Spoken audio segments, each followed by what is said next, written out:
Dhaluuni waa baay'ee nama gaafata. Araasaa hedduu nama gaafata.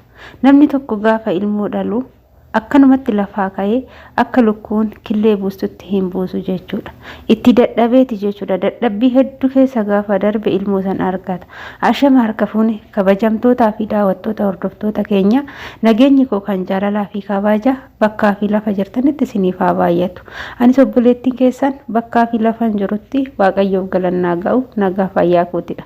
Isinis akka nagaa fayyaa naaf taatan Waaqayyoorraa abdii guddaan qaba. Egaa akkuma argitanii jechuudha. Akkuma viidiyoo dhaggeeffanneetis argitanittis walitti deebinitti jechuudha. Obboleettiin teenya tuni ilmoo dhalteeti, ilmoo deesseeti. Dhalteen jedhamu garuu akka keenyaatitti deesse jedhama. Akka naannoo keenyaatitti naannoo akka ani itti dhaladhetti dubartii takkaan dhalteen jedhani jechuudha. Dhalte jechuun safuudha. Deesse jedhama. Dhalte kan jedhan baay'isawee horiidhaan malee namaanii miti jechuudha. Akka naannoo keenyatti iddoon hundi garaagarummaa qabaachuu qaba. Ijoollee baay'ee yoo argu amma dhaltee fayyadamu. Naannoo keenyatti immoo hin fayyadamanii asumarraa dhiifama naa godhaa jecha obboleettiin keenya kun deesseeti gattee biraa badde jedhanii dhugaa dubbachuudhaaf namatti dhaga'ama. Rakkoo isheen gattee baddeefillee waan beeknu hin qabnu. Garuu namni waa malee dhala ofii gateetis hin badu, waa malees immoo hin dahus jechuudha. Isiniif galee ilmoo dahuu fi jalqaba gaafa daa'imti sun garaatti nama haftirraa jalqabee dhukkubbii hedduutu namatti dhaga'ama jechuudha. Dhukkubbii hedduu keessattuu aga baatii 4 guutanitti araasaa hedduu nama kaffalchiisa jechuudha. Baay'ee nama dhukkuba warroonni ilmoo garaatti baattanii beektanii baay'ee tokko jechuudha. Ofii kiyyaafillee ilmoo garaatti baadhee beekuu baadhu nan arga jechuudha. Rabdoota madaaminti yegizee garaatti baatu akkasumas obboleewwan ishii jechuudha. Baay'ee rakkatu jechuudha. Aga baatii 4 sirritti rakkatu, sirritti dhukkubsatu jechuudha. Isiniif galee baatii 4 darbe xiqqooshii taragaaggaa fi haala saniin ilmoon kun garaa keessa taa'a. Immoo haga baatii 9 guututtis immoo bu'aaca'ii hedduu nama gaafata, waa hedduu nama gaafata. Gaafa baatii 9 guutanis guyyaa da'umsaa sanii namuma du'ee boolla keessaa galeedha jechuudha. Hedduun baay'ee ulfaata. Warroonni hin argine umaatti fakkaachuu dhabuu danda'a. Garuu warroota argee fi hedduu ulfaata jechuudha. Kanaaf amma obboleettiin keenya kun haala saniin dadhabdee haga baatii 9 fi guyyaa wayii kana daa'ima kana garaa isheetti keessatti baatte amma immoo deessee ijoollee bira teessu biratti gatteetu biraa baddee jechuudha. Amma obboleettiin keenya kan jechaa jirtus akkasii. Amma dogongorri ijoollee keenyaa maal sinitti fakkaate? Dogongorri biyya ormaa gaafa dhufnu hundi keenya karooraaf dhufna malee heerumaaf namni dhufu hin jiru jechuudha. Namni mee heerumuu kan biyyaa ba'ee yookaan biyya ambaattan ilmoo argadhaafan biyyaa ba'ee jettanii karoorsitan ni jirtu. Anni jirtu natti hin fakkaatu jechuudha.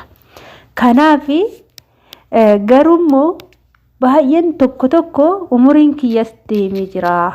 Kanaafuu ilmoon na barbaachisa. Heerumuun qaba jedhanii kanasitti bakka gizee biyya ormaatti hojjetanii umuriin namarraa deeme biyya keessatti yookaan gita kiyyaayyuu argachuu dhabuu danda'a jedhanii hedduun asitti heerumanii ilmoo argatan ni jiru. Garuu kanasitti karoora tokko malee mana xalabaati ba'i birrii haganaatiin hojjettaa jedhamtanii attaalalamtanii isin attaalalanii aga isaan bira geechanitti jechoota hedduu fayyadamanii sin amansiisanii mana sanii sin baasanii gaafa obbiraas sin gaan garuu waa hedduu sin irratti fayyadamanii waa hedduu sin irratti dalaganii gaafa jedhanii dhiirri dhiira wanni beekuu qabdan dhiira omtuu irraa hin mul'atu jechuudha. Garuu dubartii waa hedduutu nurraa mul'ata jechuudha. Isiniif galee waa hedduutu nurraa mul'ata. Amma dhiirri obboleettii keenya akkas godhe kun yookaan attaallalee mana xalabaatii fi baasee ta'uu danda'a hin beekamu yookaan inni immoo akkas ishii godhee gatee biraa deeme akka inni immoo gatee biraa bade ishiin immoo ilmoo isaasan gattee biraa deemte jechuudha. Anamma jidduu kanatti ijoolleen mana xalabaa jirtan dhugaan sinin jedha yoo dubbii sinitti hammaattes iddoo itti baatan filadhaa. Iddoo akkamittiin ba'uu qaba jedhaati sirriitti adda baafadhaa filadhaa. yookaan immoo manuma madaamii san qarshii isaasni kaffalan saniin obsaa ta'a malee biyya ormaatti gaafa baddan rakkoo hedduutu sin mudata wanta hedduutu sin qunnama dhugaa rabbii siniin jedha jechuudha. Kanaaf gaafa obsitan immoo obsa dheeraadhaan boodatti immoo gammachuun dhufuu danda'a. Ani jechuudha baran jalqaba tokko jedhee biyyaa ba'e waa hedduutu na mudate. Wanta hedduun ta'e fatanaa qormaata gurguddaatu na mudate dhugaa bara 2012 ani baran dukkana keessa jiru ture jechuudha. Warra biiroo na dararanii agana rukutanii ga'anii waa hedduu qubni shan harki koo narraa gubatee dalagaa addaan kutee bakka dukkanni sun waan hin darba natti fakkaanne garuu ijoolleen hiriyoonni kiyya gizee biirootti deeminu hedduun isaanii na biraa badanii jechuudha. Dhugaa anafaa odoon arrabsan hin banna hin taa'ini jedhanii na sossobanii ani immoo jara biraa dideeta nafe jechuudha. Dideen hafe jarri badan suni jechuudha dhugaa rabbi siniin jedha odoo ba'uu baanne odoo akka keetti obsa godhannee jiraanne naan jedhu jechuudha. Anamma wanta san hunda keessa darbee jireenyi koo akka haarawaatti tan jiraachaa dhugaa rabbi jechuudha. Mindaan kiyyallee mindaa bareedduudhaan gaafa obsa qabaattan wanti hundi isinii sirrata jechuudha. Mindaa bareedduudhaan akkasumas immoo mana gaarii dalagaan dalagaadha. Mana kamuu deemuu baatte mana kamuu dalagaan biyya arabaa wal fakkaataadha jechuudha. Mana jijjiirrachuu baatte baddee mana xalabaatii baate xiqqoo garaagarummaa yoo maallaqa ta'e garaagarummaa mana koontiraataa fi xalabaa garaagarummaan hin jiru. Xalabaa fi ala hojjettu fakkeenyaaf kan gaafa ala hojjettu qarshii 2000 yoo nyaata dandeechee manni fooqii fi jala ta'e sidaatis nan danda'a nyaatas nan danda'a jettee namni baay'een yoo jiraate achi seenti laal. Aga duututti nan hojjedha yoo jette qarshii 3000 hin galte nyaata sanume an akkasitti galchan yoo namni sun mana san keessa namni 10 yoo jiraate manni fooqiif jala kifiliin irribaa bichaan kifilii 10 ol shinti beetiin akkas yoo mana akkasii ta'e 3000 hin galte kana hundumaayyuu dalagdee nafseen keessi ba'eeti jechuudha kan qarshii 3000 san argattu. Isa keechaa hoo gaafa immoo mana ijaazatti deebite qallaba keetitu jira. Akkasumas kiraa manaatitu jira akkasumas wacii garagaraa tokko baasutu jira jechuudha. Kanaaf yaa obboloota koo sinittis taatu sinittis dabdu jechuudha. Rabbiin keechan karadha amantaa qabdanii waaqa keechan karadha amantaa qabdanii jilbiifadhaa waaqa keechanitti bo'aa jechuudha. Wanti siniif sirranne hin jiru hundi isaatu sinii sirrata biyya ormaatti baddanii kunoo har'a daa'imti ammani obboleettii teenya daa'ima kana deechee baddee osoo hin taane daa'imattii tanatu garaana nyaata jechuudha. Daa'imti kun iddiliin daa'ima kanii maal ta'a laata? Biyya ormaatitti dhalatee har'a haadha hin beeku abbaa hin beeku hunduu irraa badee akkanatti ta'e ilaala.